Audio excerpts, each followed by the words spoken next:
Hello students, मैं Shiba Serena हाजिर हूँ आज फिर आपके लिए नए वस्तुनिष्ठ प्रश्न लेकर। लेकिन प्रश्न जो मैं लेकर आई हूँ उससे पहले ये जान लीजिए कि आज हम टॉपिक कौन सा करने जा रहे हैं, किस टॉपिक के ऊपर ये क्वेश्चन हैं। तो आज हम वैदिक काल का जो टॉपिक है उससे रिलेटेड क्वेश्चंस करने जा रहे हैं। जितने भी क्वेश्चंस होंगे वो वैदिक काल पर आधारित होंगे, वैदिक सभ्यता पर आधारित होंगे। ठीक है, तो अब बिना किसी देरी के चलिए मैं इस वीडियो को शुरू करती हूँ और आपके लिए पढ़ती हूँ क्वेश्चन नंबर 1। भारत में आर्यों का आगमन किस रूप में हुआ? ऑप्शन ए आक्रमणकारी, ऑप्शन बी आप्रवासी, ऑप्शन सी शरणार्थी, ऑप्शन डी व्यापारी एवं यायावर। तो इसका सही आंसर है ऑप्शन बी आप्रवासी। ठीक है, नेक्स्ट क्वेश्चन देखिए। आर्यों के मूल प्रदेश के संबंध में निम्नलिखित में से किस प्रदेश को सर्वाधिक मान्य स्वीकार किया जाता है? यानी कि बहुत से आर्ग्यूमेंट हैं कि वो आर्य कहाँ से आए थे, लेकिन सबसे मान्य कौन सा है? ए भारत, बी केंद्रीय यूरोप, सी केंद्रीय एशिया, डी अफगानिस्तान। तो इसका आंसर है सही सी केंद्रीय एशिया। तो ये जो केंद्रीय एशिया है, कुछ लोग इसको मध्य एशिया भी कहते हैं, तो वो भी ठीक है। अगर मध्य एशिया आता है तो उस ऑप्शन को भी आप मार्क कर सकते हैं। क्वेश्चन नंबर 3 देखिए। भारतीय आर्य और भारतीय यूरोपियन विशेषण निम्नलिखित में से किस संकल्पना के सूचक हैं? यानी किस संकल्पना पर आधारित है भारतीय आर्य और भारतीय यूरोपियन? ए भाषाई, बी सांस्कृतिक, सी प्रजातीय, डी निशास्त्रीय। तो इसका सही आंसर है ए भाषाई। भारतीय आर्य और भारतीय यूरोपियन जो है वो भाषाई संकल्पना के सूचक हैं। ठीक, नेक्स्ट क्वेश्चन देखिए। इनमें से किस भाषा को भारतीय आर्य भाषा नहीं माना जाता है? ए अवेस्ता, बी अंग्रेजी, और इधर देखिए ऑप्शन सी अरबी और डी फारसी। तो इसका आंसर है ए अंग्रेज़ी। अंग्रेज़ी को भारतीय आर्य भाषा नहीं माना जाता है। अवेस्ता, अरबी, फारसी को भारतीय आर्य भाषा के दर्जे में रखा गया है। ठीक है, नेक्स्ट क्वेश्चन देखिए। किस साक्ष्य के आधार पर दक्षिणी रूस यानी केंद्रीय एशिया को आर्यों का मूल प्रदेश माना जाता है? अगर कहीं ये क्वेश्चन जैसे मैंने पहले भी पढ़ के दिखाया, आपको पहले भी आया था ये क्वेश्चन, तो बदल बदल के आ रहा है। इसका मतलब जो है आर्य कहाँ से संबंधित हैं, ये बात जो है अहम है, इस पर क्वेश्चन आ सकता है। इस बार क्वेश्चन क्या है? किस साक्ष्य के आधार पर दक्षिणी रूस यानी केंद्रीय एशिया को आर्यों का मूल प्रदेश माना जाता है? ए निशास्त्रीय आधार पर, बी भाषा शास्त्रीय, सी प्रजातीय, डी पुरातात्विक। तो इसका आंसर है बी भाषा शास्त्रीय के आधार पर ये माना जाता है कि दक्षिणी रूस केंद्रीय एशिया से, एशिया जो है केंद्रीय एशिया आर्यों का मूल प्रदेश था। ठीक है, नेक्स्ट क्वेश्चन देखिए। ऋग्वेद कालीन सभ्यता का मुख्य केंद्र बिंदु कहाँ था? ऋग्वेद कालीन सभ्यता का मुख्य केंद्र बिंदु कहाँ था? ए भारतीय गंगा घाटी प्रदेश, बी पंजाब और दिल्ली क्षेत्र, सी सिंधु घाटी, डी स्वात एवं सिंधु के बीच का क्षेत्र। तो इसका सही आंसर है बी पंजाब और दिल्ली क्षेत्र। क्या है इसका आंसर? पंजाब और दिल्ली क्षेत्र। चलिए नेक्स्ट क्वेश्चन पढ़ती हूँ। सप्त सिंधु प्रदेश जहाँ आर्यों ने अपनी प्रारंभिक बस्तियाँ स्थापित की थीं कि निम्नलिखित में से किससे सही पहचान की जा सकती है? जो सप्त सिंधु प्रदेश था जहाँ आर्यों ने अपनी प्रारंभिक बस्तियाँ स्थापित की थी, निम्नलिखित में से किससे सही पहचान की जा सकती है उनकी? ए सिंधु घाटी सभ्यता, नेक्स्ट ऑप्शन देखते हैं, बी पंजाब एवं दिल्ली क्षेत्र, सी पूर्वी अफगानिस्तान से लेकर गंगा की घाटी तक का क्षेत्र, डी सिंधु एवं उसकी सहायक नदियों का देश। तो पहचान इनकी की जा सकती है ऑप्शन डी के आधार पे, सिंधु एवं उसकी सहायक नदियों का देश। सिंधु एवं उसकी सहायक नदियों का देश। ठीक है, भारत में आगमन से तत्काल पूर्व भारतीय आर्य निम्नलिखित में से किस भारतीय यूरोपियन मूल की प्रजाति से संबंधित थे? क्वेश्चन एक बार फिर सुनिए। भारत में आगमन से तत्काल पूर्व भारतीय आर्य, यानी कि भारत में आने से पहले जो भारतीय आर्य हैं, निम्नलिखित में से किस भारतीय यूरोपियन मूल की प्रजाति से संबंधित थे? तो वो भारतीय यूरोपीय मूल की कौन सी प्रजाति से संबंधित थे? ए हिताइत, बी टोकारियन, सी हिंद ईरानी, डी लुथीनियन। तो इसका आंसर है सी हिंद ईरानी। क्या है इसका आंसर? हिंद ईरानी। नेक्स्ट क्वेश्चन देखिए। उत्तर वैदिक काल में आर्यों की गतिविधियों का मुख्य केंद्र था? ए आर्यावृत, बी यमुना से लेकर बंगाल की पश्चिमी सीमा तक, सी पंजाब एवं दिल्ली प्रदेश, डी उत्तरापथ। तो इसका आंसर है बी यमुना से लेकर बंगाल की पश्चिमी सीमा तक। उत्तर वैदिक काल में जो आर्यों की गतिविधियों का मुख्य केंद्र था वो कौन सा था? यमुना से लेकर बंगाल की पश्चिमी सीमा तक। चलिए नेक्स्ट क्वेश्चन देखते हैं। निम्नलिखित में से किस प्रदेश को हिंद ईरानियों का मूल प्रदेश माना जाता है? क्या क्वेश्चन है? निम्नलिखित में से किस प्रदेश को हिंद ईरानियों का मूल प्रदेश माना जाता है?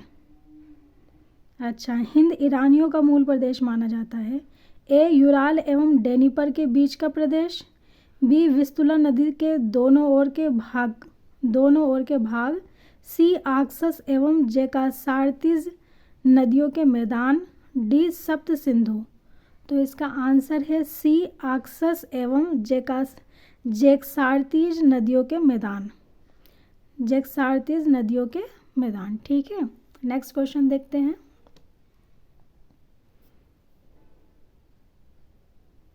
उत्तर वैदिक युग में इनमें से कौन सी प्रमुख आर्य जनजाति नहीं थी? उत्तर वैदिक युग में प्रमुख आर्य जनजाति नहीं थी।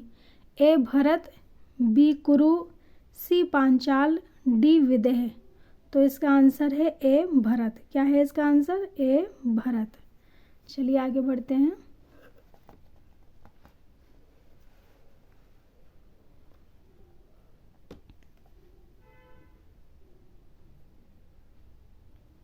नेक्स्ट क्वेश्चन है, प्रारंभिक आर्यों का भौगोलिक ज्ञान निम्नलिखित में से किस नदी प्रदेश तक ही सीमित था?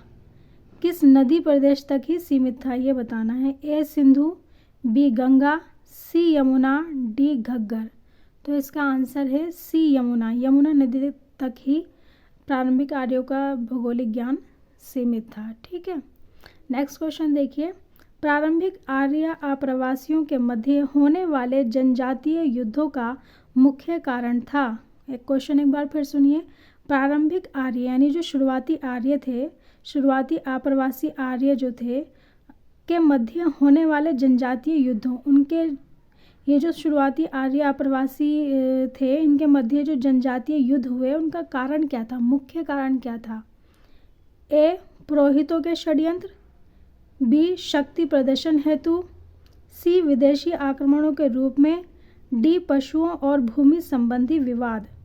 तो इसका आंसर है डी पशुओं और भूमि संबंधी विवाद, क्योंकि हमने देखा कि कृषि होने लगी थी और इसके साथ ही स्थायी जीवन शुरू हुआ था, तो उस समय जो है भूमि का महत्व बढ़ गया था और पशु का महत्व भी बढ़ गया था। पशुचारण तो वो करते ही थे, तो पशुओं का भी महत्व बढ़ गया था। नेक्स्ट क्वेश्चन देखिए, क्वेश्चन नंबर 14। उत्तर वैदिक काल में आर्यों को भारतीय भूगोल के किस भाग की जानकारी नहीं थी? किस भाग की जानकारी नहीं थी? कब? उत्तर वैदिक काल में। किनको? आर्यों को। आर्यों को उत्तर वैदिक काल में किस भारतीय भूगोल की जानकारी नहीं थी? ऑप्शन देखते हैं। तो देखिए, दोनों समुद्रों की, हिमालय के विभिन्न पर्वत शिखरों की, कृष्णा नदी घाटी तक दक्षिण भारत की, संपूर्ण गंगा घाटी की। तो ऑप्शन सी जो है वो सही है। कृष्णा नदी घाटी तक दक्षिण भारत की जानकारी उन्हें नहीं थी। ठीक है, बहुत ही आसान क्वेश्चन था ये, क्योंकि वो तो उत्तर तक की जानकारी ही रखते थे, दक्षिण के बारे में उन्हें जानकारी नहीं थी। नेक्स्ट क्वेश्चन देखिए। भारत में आर्यों एवं अनार्यों, अनार्य कौन है? देशी जनजातियाँ। अनार्यों यानी देशी जनजातियों के संघर्ष में आर्य लोग किस कारण विजयी रहे? ए देशीय जनजातियों के मध्य एकता का अभाव, बी आर्यों की बेहतर संगठनात्मक शक्ति, सी आर्यों के उत्तम सैन्य उपकरण, डी सांस्कृतिक श्रेष्ठता। तो इसका आंसर है डी सांस्कृतिक श्रेष्ठता। हालांकि मुझे ये क्वेश्चन का जो आंसर है थोड़ा सा अटपटा लगा, लेकिन आंसर यही है इसका। अगर आपको लगे कि इसका आंसर कुछ और होना चाहिए तो मुझे कमेंट में ज़रूर बताइएगा। नेक्स्ट क्वेश्चन देखिए, 10 राज्य क्या था? ए विष्णु के 10 अवतार, बी एक पूर्व दास जो शासक बन गया, सी 10 राजाओं का संग्राम, डी इनमें से कोई नहीं। तो 10 राज्य जो है वो है ऑप्शन सी 10 राजाओं का संग्राम। नेक्स्ट क्वेश्चन देखिए, पूर्व वैदिक काल में वह कौन सी सर्वाधिक लोकप्रिय सभा थी जिसमें स्त्रियों को भी पुरुषों के समान अधिकार प्राप्त थे? ए सभा, बी समिति, सी गण, डी विदत। तो इसका सही आंसर है डी विदत। नेक्स्ट क्वेश्चन देखिए, जब एक क्षत्रिय राजा ययाति ने एक पुजारी की पुत्री देवयानी से विवाह किया तो यह हुआ ए प्रतिलोम विवाह, बी अनुलोम विवाह, सी स्वर्ण विवाह, डी नियोग विवाह। तो इसके लिए आपको पता होना चाहिए इन सब विवाहों का अर्थ। अगर नहीं पता है तो आप गूगल पे भी चेक कर सकते हैं, है ना। 8 तरीके के जो है विवाह होते थे। फिलहाल मैं इस क्वेश्चन का आंसर आपको बताती हूँ, ए प्रतिलोम विवाह इसका सही आंसर है। नेक्स्ट क्वेश्चन देखिए,